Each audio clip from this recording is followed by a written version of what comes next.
Hey everybody, and welcome to another Chairman of the Board ranking video. This is where I take a look at the last 5 new to me board games that I've played and I rank them from my least favourite up to my most favourite. Now before I get started on these 5 games, I want to give a shout out to the show's sponsor, KIENDA.co.uk, who are by far the best retailer here in the UK, and if you use the link or the QR code, then you can get 5% off your first order.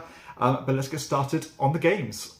At number 5, I have Chonker Party. Now this is a self-published card game that kind of walks the line of trick-taking, shedding, with a bit of a party game going on at the same time. So I must admit I was a little bit apprehensive on taking this one on because I don't normally get on too well with trick-taking games.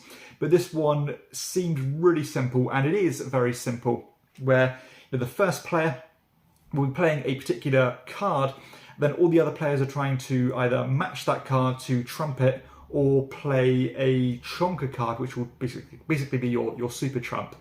But there are different wrinkles to the game where if you don't have, say, a matching card or a chonk, then you can play kind of negative points to give the winning player those cards. And there's even these kind of action cards that will let you kind of dive into people's hands, grab cards, or even these war cards that will make you play round after round after round with the only the cards remaining in your hand, and you don't actually draw back up at the end of the round, which is quite cool. And you could add a little bit of deduction into the game as well.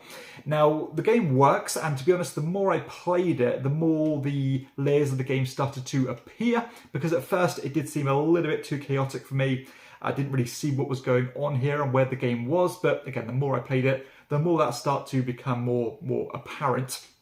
But I am, to be honest, I'm a little bit concerned of who this game might be for, because it's almost a little bit too wacky and silly to appeal to serious trick-taking players, and is a little bit too gamified to appeal to party gamers or families, that kind of thing, despite the lovely visual aesthetic of the game. So didn't quite work for me, but I think it could work for a niche bunch of people.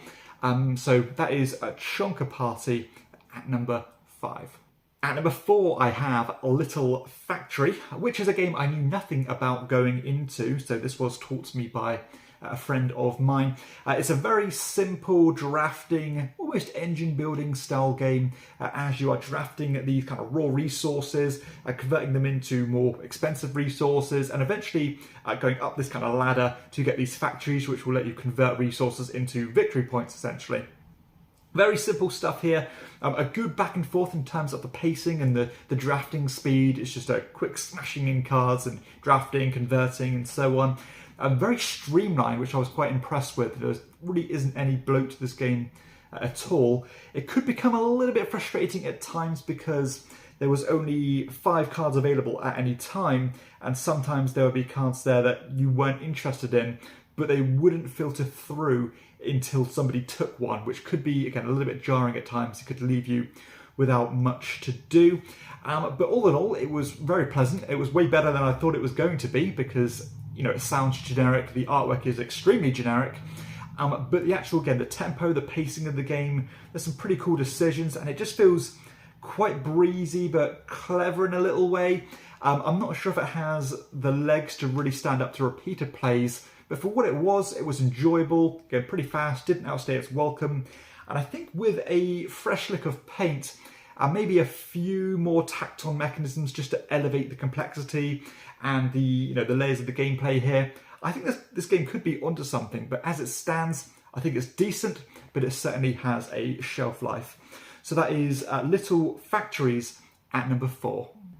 Okay, so we actually have 3 commendations today, and at number 3, and my first of the commendations, is Sanssouci by Michael Kiesling. So out of all of the Kramer and Kiesling games, this is one that evaded me, and I finally got it played, and it is a very enjoyable tile placement game with some cool twists that make it feel different to other tile placement games out there.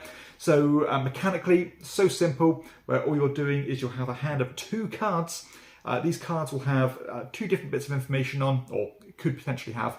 Number 1 is the colour, and number 2 is the type of tile that you can draft.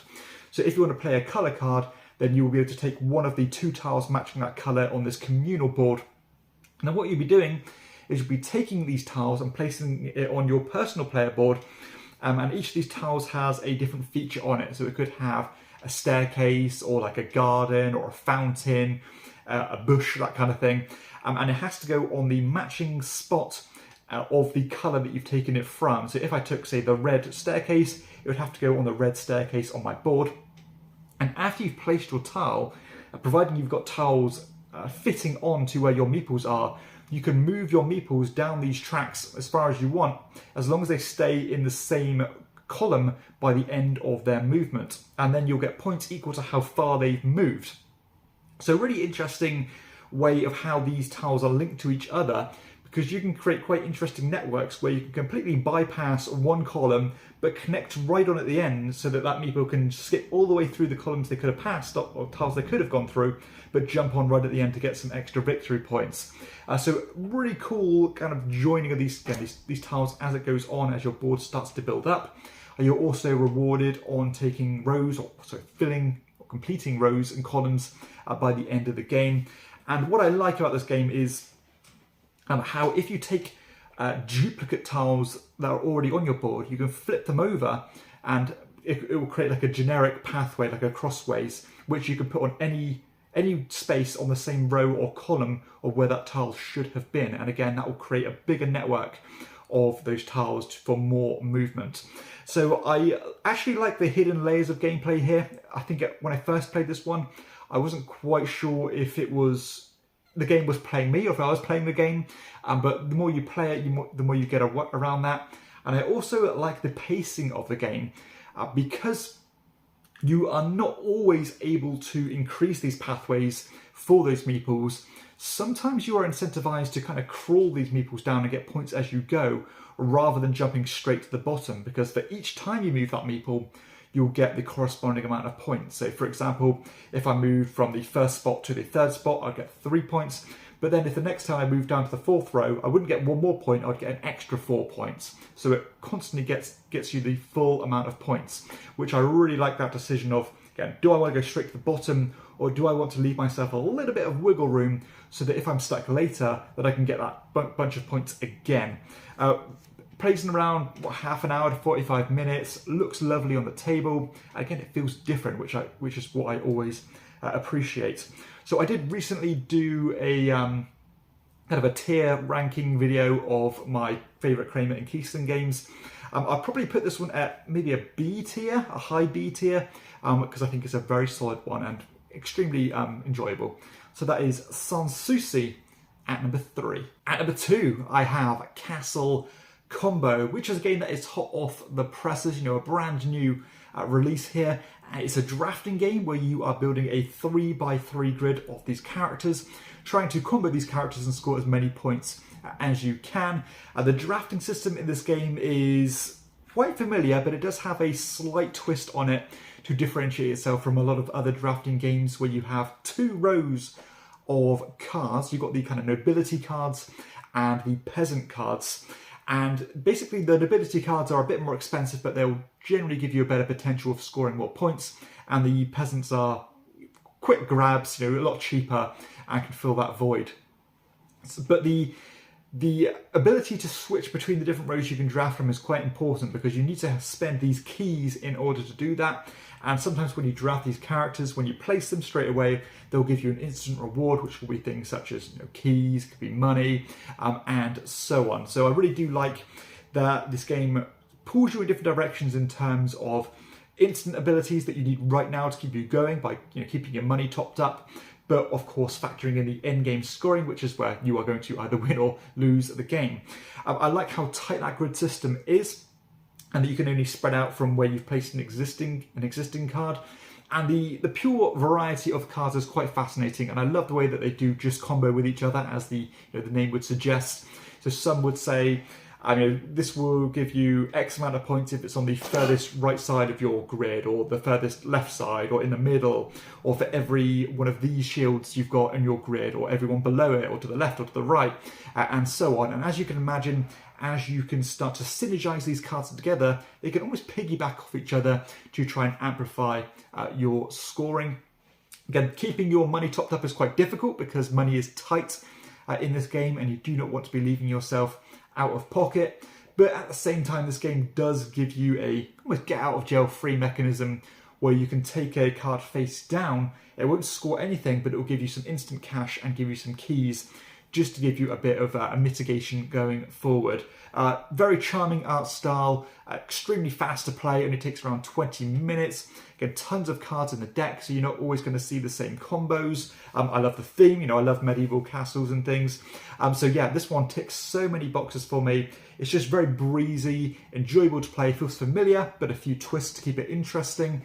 And I can really see this one holding its own in the board game sphere for a long time because it is just so pure, but so accessible, but there's enough going on to keep you interested. And I can see it being an evergreen, that is for sure. So I wasn't sure what to expect because I thought this could just be another generic game.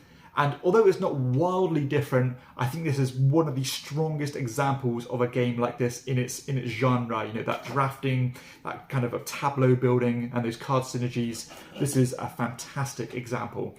So that is Castle Combo at number 2. And finally, at number 1, I have Gold West. So a game I have been hunting after for a very long time. This is the second edition of the game because the first one is long out of print. But fortunately, Trick or Treat Studios picked this one up and almost carbon copy released it again. Different art style, very slight different art style, but still I think the gameplay mechanically functions exactly the same. So this is a medium lightweight Euro game, resource management game, as you are trying to mine a bunch of these tiles, collect the ore from those tiles, and trade it in to get points in different ways. I love the simple kind of 3-phase system in this game, and I particularly love the resource management mechanism in this game, which I've not seen before, and I think is a very novel concept, where basically when you collect resources, you are putting them on this kind of column with different kind of buckets in them. And when it comes to the start of your turn, you're going to pick one of these buckets of resources, you're going to move it to the top of your player board, but for each bucket you pass, you're going to drop another resource into, meaning that you're kind of diluting your resources as you go, but building up the pots in front of it. So there's a lot of foreplanning and strategy that goes into this game, and you need to think multiple turns ahead. Now, after that, you have the ability to trade in your different metals, your golds, your coppers, your silvers, to do different things. So for example, you can just get these contracts, which is simple contract fulfillment, which will give you victory points. You can run along this racetrack, which will give you points. The more spaces you skip over, the more points you'll start to gain. But you can also choose to cash in particular resources in order to claim an end game objective based on this variable little grid, which I thought was a really cool little system. And it adds a lot of replayability into the game as different goals and objectives come into play. Like for example, some might say, for every building you have in your biggest group, you'll score an extra point, or your longest straight line, or for everyone on the edge of the board, and so on. And it's cool that you can actually score those twice and really go all in on a particular endgame scoring criteria. After that, you are going to be expanding your presence on the map and collecting tiles for endgame majority, and that will also dictate the resources you're gaining in the future. And this additional mechanism I love with the resource management is that when you take new resources, when you expand into a new territory, you can choose which bucket to put it in, but the further you delay yourself, the more points you'll get. So you're actually rewarded for being clever in this game and planning ahead, rather than just taking short-term thinking and more tactical decisions by always kind of spitting out the resources that you've placed from the previous turn. So despite the very simple game system and the phase system in this game, the actual gameplay is quite crunchy, and you can leave yourself in a bit of a corner if you do not plan carefully. And I love the way that the game does almost punish you if you do make those silly mistakes by not being able to spread your influence each round, because if you don't ever have any wood or stone, then you'll be putting your kind of pieces into a negative pile, which will start to accrue negative points. The game only takes around 45 minutes to an hour to play, especially once you know the game. It does move extremely quickly because you're not always having massively powerful turns. a lot of the time you're just spreading your influence and collecting a few resources, and that takes 20 seconds to do.